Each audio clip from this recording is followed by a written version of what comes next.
Hey guys, welcome back to Will Code for Food. I'm Jake the Recruiter, and today I'm going to talk about a topic that's a little bit uncomfortable, and that is ageism. So, ageism is discrimination against a current or prospective employee based on their age, obviously, and it's something that I've had a lot of conversations with, particularly with older job seekers. It can go the other way too. There can be discrimination based on somebody that the employer feels is too young. But essentially, the first thing that I want to mention about ageism is that it's not only unethical, it's actually illegal. I strongly condemn ageism. I've been witness to it in companies before, and it does occur particularly in the human resources area, hiring process, all that sort of thing. So in regards to the IT world, I run into a lot of people that either got into technology several years ago. We're talking decades ago. They started either in the late 70s, early 80s, and they start to run into this issue where they're getting less phone calls, they're getting less opportunities, or they're getting more denials in interviews, and they feel that that's based on how old they are. And the answer to that is that may well be the case. So ageism is one of those things that oftentimes it's very inconspicuous. A lot of times you'll never really have any recourse because they can just say like, oh, we didn't feel this person was a fit, or they didn't have the skills we were looking for, when really you were declined based on your age. The unfortunate reality is that it does happen. I don't condone it by any stretch of the imagination, and unfortunately in those situations you have very little chance of recourse because you can't prove it. What I can do for employees, particularly that are at the older end of the spectrum, is give you a few tips to make sure that you're not losing out at the beginning stages of the process, meaning that you're being screened out based on your age before anybody's ever spoken to you or interviewed you for that opportunity. So the big things that I want to talk about are mostly resume stuff. So there's a few things that I've seen recruiters use in regards to people's resumes in order to determine their age, or questions they've asked during a pre-screening or an interview process. And so I want you to watch out for these things and avoid them if possible, because what it's going to do is at least avoid some level of this age discrimination. So the big things on a resume are, first of all, your professional history. So a lot of times I see people's job history and it starts in 1977 or 1981 or something.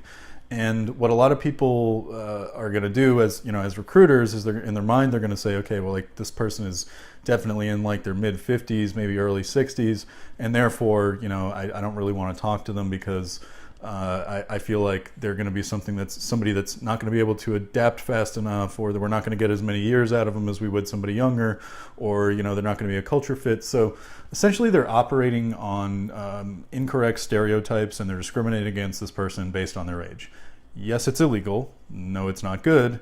But the way that you can avoid somebody ever having those preconceptions and not even talking to you in the first place is to limit your professional experience to the last 10 years, mostly because those are the years that any recruiter or hiring manager is really going to be looking at anyways, and most of the time it's the last 5.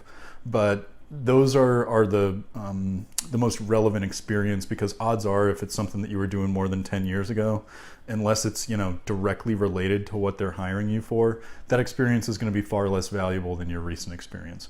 And so give the last 10 years or about 10 years. If your last job didn't end exactly 10 years ago, or the job that would be in that space is going to bring you to 12 years, whatever, that's fine.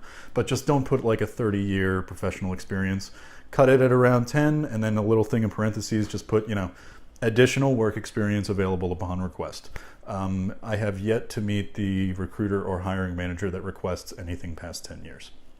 So in addition to that, in your professional summary or your objective, whatever it is on your resume that's sort of your elevator pitch at the top, avoid things like 25 plus years of experience, over 30 years of experience.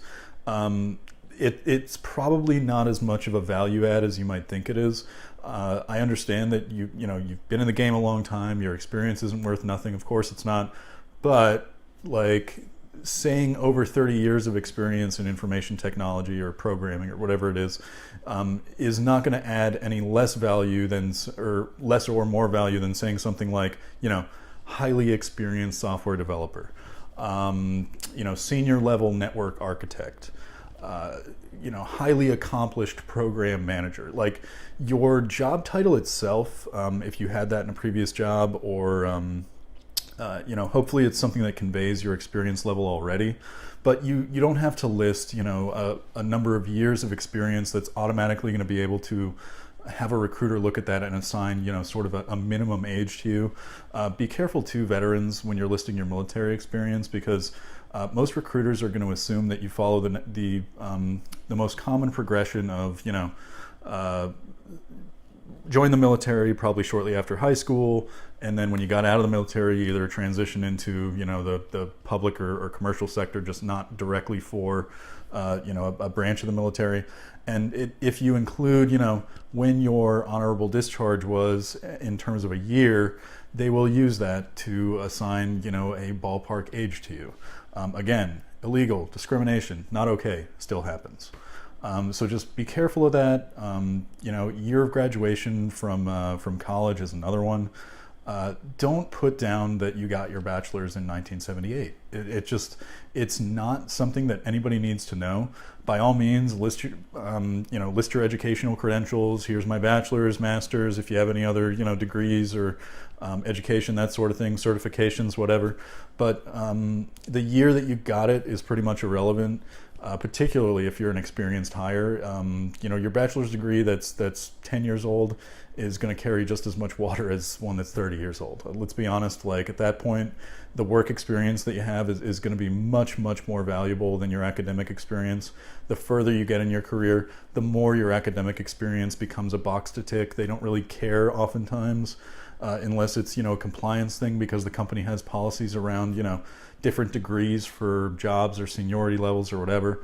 Nobody needs to know your year of graduation because it's a very easy way that a recruiter can say, okay, well, person graduated from University of Massachusetts in, 1977. So, if they went even directly from high school, then I know that this person is going to be, at least X years old. It's just, why invite the opportunity for somebody to discriminate against you? So what I like to do, I don't think it's hiding the ball. To just not include that information. It's personal information that nobody needs to know about you. Why put it on there? I don't see the need for it. The other thing is when you're in a conversation with a recruiter, if somebody either asks your age or asks you a question with the express purpose of determining your age, they have just broken the law, and you should feel comfortable calling them out on that, and it's probably not somebody you want to work with. So, it's very rare that I would ever see a recruiter just directly ask somebody, how old are you? But I've known recruiters to ask things like, what year did you graduate high school? Or, when did you get your bachelor's degree? Or that kind of thing. And it's like, basically, why would they want to know that for any reason other than to determine your age? There isn't one. There just isn't. So, please understand that if somebody's asking you that, then first of all, it's illegal. And, if you're internal at a company and it's keeping you, your age is keeping you from promotions, or you feel it is, or opportunities within the company, that's an entirely separate issue. But I would advise that, in those situations, depending on the extent to which you can prove it, you can actually seek legal recourse against those companies because it is illegal to discriminate against an employee based on age. I hear about it much less at the other end of the spectrum with younger employees. Typically, it's really whether or not they can meet the they have the technical chops to actually do the job. They don't really care if somebody is 10 years younger than the average age in that department, as long as they can, do their job. But particularly on the older end of the spectrum, because we have, and I see articles around this all the time, and just reading message boards or forums, it's like there's so much intergenerational tension right now between millennials and boomers and Gen X and millennials and whoever it is, because you've got these different stereotypes that have developed for whatever reason. We're not going to get into the validity of those. There's a ton of articles that you can read that are typically puff pieces, or they're throwing intergenerational grenades and stirring up a lot of tension. I don't really have a lot of interest in that. I mean, I've been working since I was in my early 20s, and even starting then, I was working with people that were in their 60s.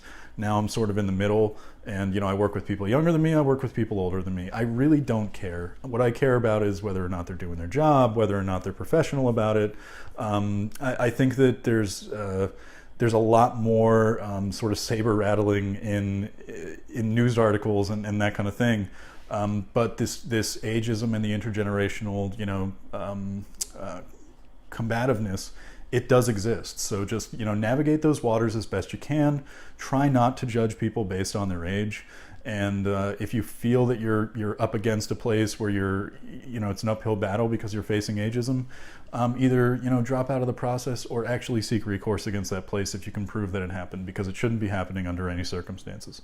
I hope you guys got something out of this. If I missed anything important, please do comment down below. Like and subscribe if you got something out of this. And as always, guys, thanks a lot for stopping by. I appreciate it.